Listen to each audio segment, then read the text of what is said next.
அன்பு செல்லமே, எவ்வளவு நேரம் உனக்காக உன் வீட்டு வாசலில் நின்று கொண்டு இருக்கிறேன். கண்டு கொள்ளாமல் போகிறாயே. நான் சொல்வதை முழுமையாக கேட்பாயா? நீ வேலை செய்கிறாய், ஆனால் ஏதோ ஒரு யோசனையில்தான் உன்னுடைய வேலையும் வாழ்க்கையையும் நடத்துகிறாய். திட்டம் போட்டபடி எதுவுமே நடக்கவில்லை. நான் திட்டம் போடாமல் இருப்பது தான் நடக்கிறது.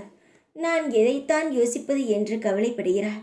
திட்டம் போட்டு எதுவும் நடக்கவில்லை என்றால் நீ திட்டம் போட்ட விஷயம் சரியில்லை என்று தான் அர்த்தமே தவிர அந்த விஷயம் நடக்காது என்றெல்லாம் கிடையாது.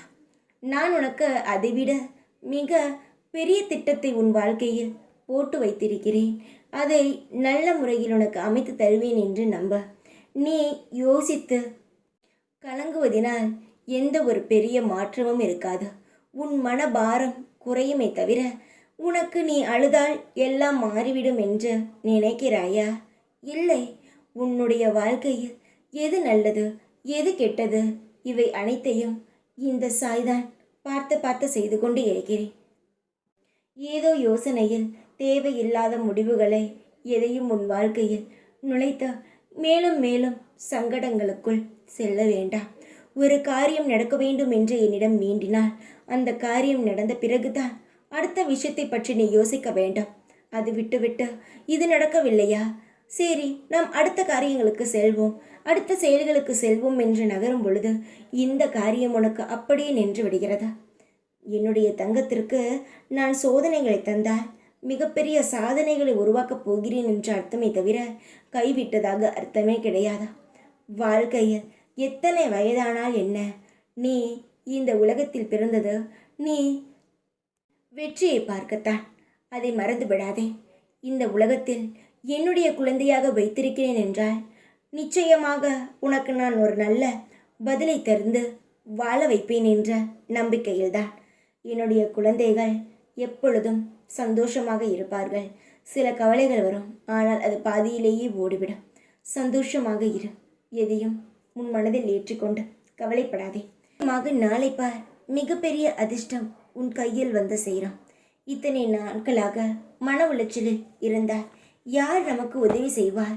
நாம் பலருக்கு உதவி செய்தோம், ஆனால் இதுவரை நமக்கு யாருமே உதவி செய்யவில்லையே. இதற்கு என்ன?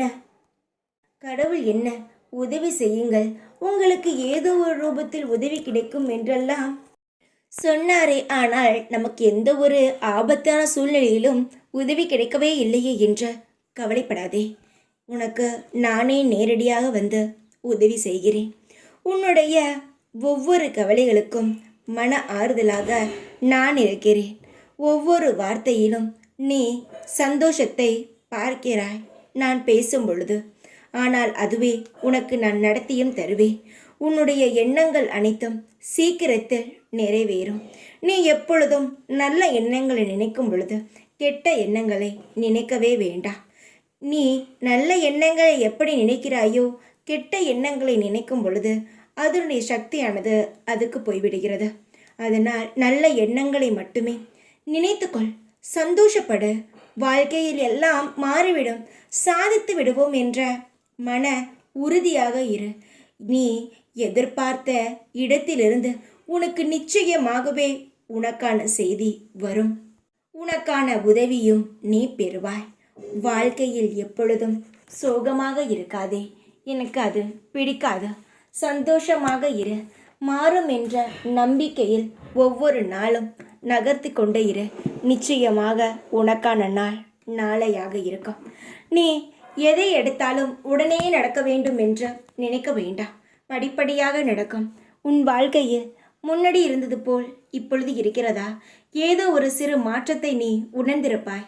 அதுதான் முதல் படி. அடுத்த படி சீக்கிரமாகவே உன்னிடம் வந்து சேரும். இந்த சாய் இருக்கும் வரை உன்னை நான் அடுத்தவர் காலில் நிற்க விட மாட்டேன். என்னுடைய பலத்திலும் என்னுடைய சக்தியிலும் உன்னை நான் மேலே ஏற்றி கோபுரத்தில் அமர வைக்கிறேன். தைரியமாக இரு. எப்பொழுதும் உன் கூடவே இருப்பேன் நான். ஓம் சாய்ராம்.